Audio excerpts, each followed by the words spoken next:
apa sih sebenarnya yang bisa kita lakukan untuk dapat survive dan kembali bangkit untuk memulihkan kondisi ekonomi keluarga? Telah terhubung bersama dengan kita pelaku usaha UMKM dari Yogyakarta, ada Sabtuari Sugiharto. Selamat pagi, Mas Sabtuari. Selamat pagi Mas, Mbak, semua. Iya, terima kasih sudah bergabung Mas Sabtuari.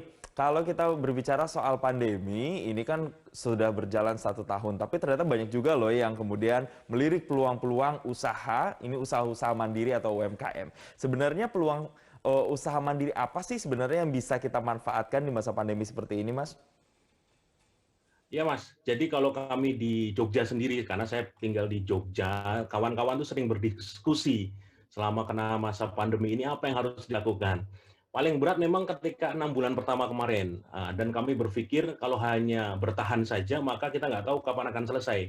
Satu-satunya cara adalah menyerang balik. Jadi selama ini kalau kita berpikir masih ada kesempatan bisnis ini dipertahankan, maka kita berusaha keras mencari celah-celah baru supaya bisa tetap eksis. Dan ketika menyerang balik itu mau tidak mau, tidak ada pilihan bahwa kita harus terus berbisnis dan melakukan banyak efisiensi di bisnis yang kita lakukan. Karena kondisi memang kan kita nggak tahu Mas sampai kapan.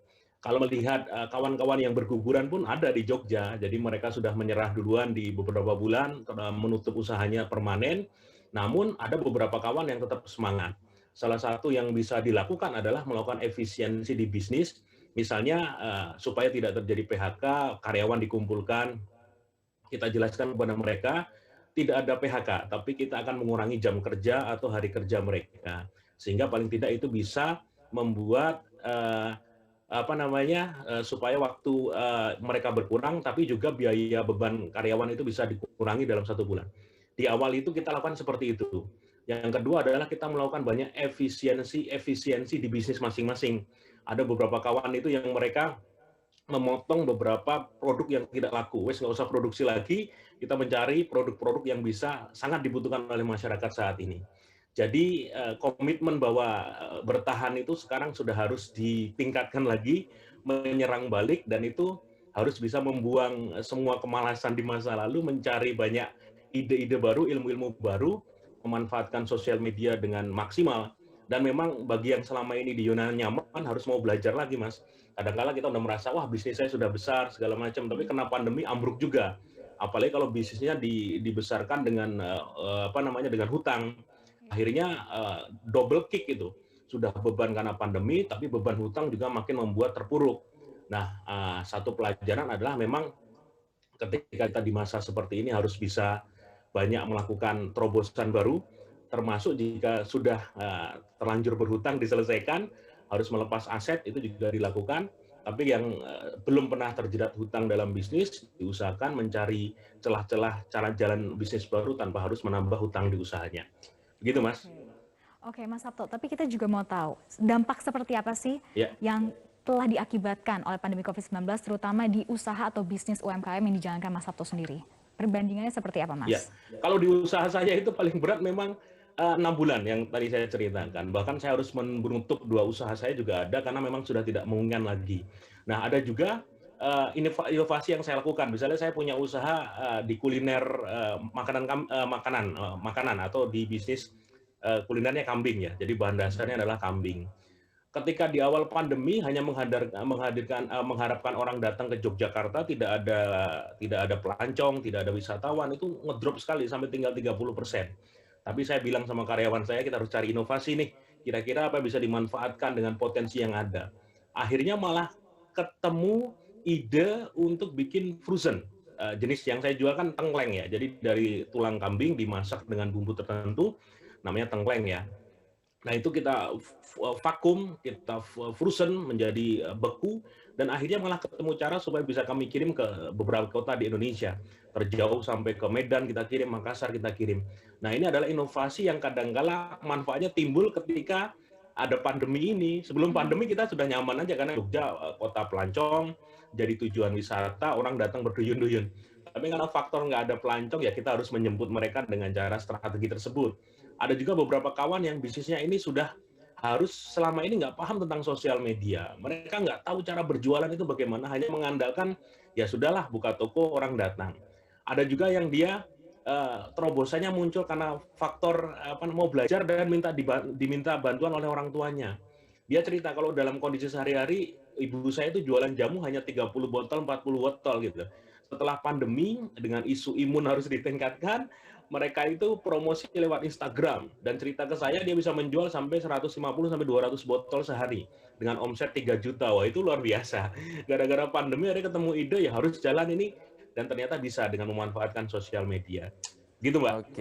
Oke, Mas Sabtoari, tapi kan kalau kita lihat UMKM atau usaha mandiri ini kan sebenarnya banyak bidangnya. Ada, kalau Mas Hari tadi kan bilang ada frozen food misalnya, tapi kan ada juga kemudian ada yang kerajinan bentuknya, atau mungkin pakaian, fashion. Nah sebenarnya kalau di masa pandemi ini, kira-kira yang paling diminati dan prospeknya kira-kira bagus dan paling dibutuhkan masyarakat tuh yang apa sih, Mas? Pasarnya ada sendiri-sendiri, Mas. Jadi setiap produk yang kita miliki itu saya lihat kok teman-teman juga jeli ya.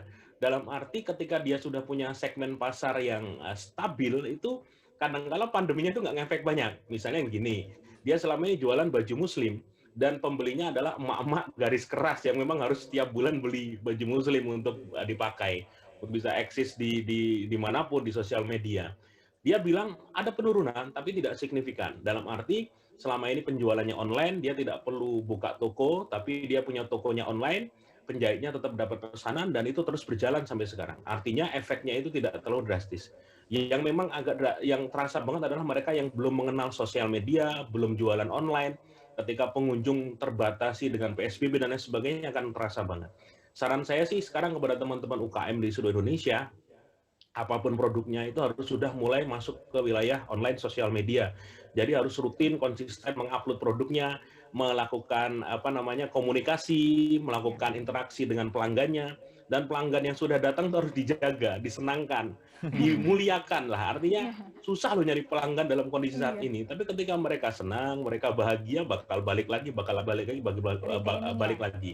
Punya 1.000 pelanggan misalnya, tiba-tiba 500 orang kecewa, itu nggak bakal balik lagi kan. Nah yang 500 ini harus dirawat benar-benar agar dia mau datang lagi. Oke, ya terus dijaga ya hubungan dengan klien dan juga customer itu. Tapi Mas Sabto, untuk UMKM yang baru memulai di internet atau sosial media pastinya banyak juga risikonya, terutama risiko keamanan. Sebenarnya bagaimana untuk menjamin mereka diberikan pendidikan internet yang baik? Apakah butuh juga pendampingan dari pemerintah? Jika iya, bantuan seperti apa, pendampingan seperti apa yang diharapkan teman-teman UMKM, Mas Sabto? Ya, jelas banget Mbak. Dan sekarang teman-teman sudah bergerak. Jadi kalau melihat aktivitas di sosial media ini kan banyak teman-teman yang selama ini sudah aktif jualan, mereka punya produk dan punya kepedulian yang tinggi. Artinya mereka mau berbagi ilmu, baik itu dalam bentuk pelatihan gratis maupun yang berbayar, dan ini menjadi ladang buat teman-teman bisa belajar. Saya sendiri kebetulan aktif di Facebook paling sering. Saya punya grup belajar wirausaha bareng Sabtoari. Saya namakan itu sejak tahun 2015. Per hari ini membernya tuh 404.000 lebih orang untuk join di sini, dan itu tidak saya invite. Saya menulis seminggu berapa tulisan dan itu gratis bisa dibaca. Kawan-kawan yang lain di berbagai kota bikin training. Nanti sering banyak banget kita lihat ada Instagram Live, Facebook Live, dan itu ilmu semua, belum yang di YouTube. Tinggal teman-teman yang mau berbisnis di awal ini mau belajar atau enggak gitu loh. Kadang-kadang dia sudah nggak mau belajar, sudah merasa nyaman, sudah merasa pinter dalam tanda kutip ya, sudah merasa lebih jago. Menurut saya di masa saat seperti ini momennya adalah kita mau belajar kepada siapapun, bahkan belajar kepada yang lebih muda, belajar kepada yang usahanya lebih masih muda, masih baru, tapi ternyata mereka punya strategi khusus yang bisa melejitkan penjualan. Mereka punya cara yang supaya hasilnya lebih cepat dibandingkan dengan cara konvensional. Jadi pesan saya adalah kepada para teman-teman pelaku UKM di Indonesia, jangan menyerah, dan teruslah belajar everyday, setiap hari. Dan semua sudah ada di handphone kita tuh. Mau buka YouTube, buka Facebook, Instagram, catat. Kalau ada ilmu baru, catat, praktekkan. Jangan pasrah dengan kondisi seperti ini, apalagi nunggu bantuan pemerintah di wilayah yang seluas Indonesia ini kan kita tahu sendiri. Mau disantuni terus kan nggak mungkin juga, kita harus bergerak dengan daya kita sendiri. Harus mulai dari diri sendiri, dan itu ya, mau belajar terus-menerus dan mencari kreatif. Jangan mudah menyerah pada keadaan. Terima kasih Mas Sabto, semangat terus menjalani usahanya dan salam buat teman-teman UMKM di Yogyakarta pastinya. Iya, terima kasih Mas Sabto sudah bergabung bersama kami di Selamat Pagi Indonesia. Ini jadi pembelajaran juga buat saya bahwasanya di tengah transformasi digital, kita juga sebagai masyarakat tidak boleh kemudian menyerah ya, Sarah dan juga pemirsa, tapi juga harus melihat peluang-peluang dan berusaha untuk belajar dan menyesuaikan diri dengan transformasi digital yang ada. Adaptif dan agile kalau bahasa zaman sekarang ya. Oke pemirsa, Selamat Pagi Indonesia harus jeda terlebih dahulu, tetapi kami akan kembali lagi untuk Anda dengan berbagai informasi lainnya. Tetaplah bersama kami.